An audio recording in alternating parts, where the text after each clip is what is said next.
In a cozy breeze-swept home near the turquoise shore of a Caribbean village, little Shelley sat barefooted on the tiled floor, surrounded by colorful strips of paper. The salty air carried a scent of mangoes through the open window, and Shelley carefully curled, shaped, and glued each strip into delicate spirals. Tomorrow was Mother's Day, and Shelley was on a mission. She'd watched her mom all week, cooking her favorite stew, braiding her hair, dancing to calypso in the kitchen even after a long day's work. Shelley didn't have money for a gift, but she had something even better: her hands, her heart, and her love for quilling.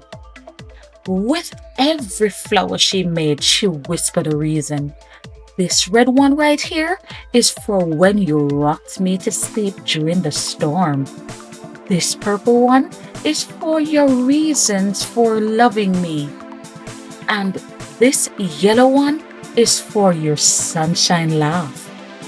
By sundown, Shelley had crafted a vibrant bouquet of cardstock with swirls and petals that seemed to dance.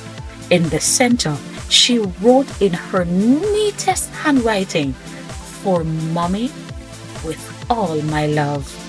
At sunshine, Shelley tiptoed and left the card by her mom's pillow. Moments later, her mom's eyes opened and filled with tears. "Shelley," she whispered, holding the card close to her heart, "these are the most beautiful flowers I've ever seen," Shelley said to her mom, climbing into her arms.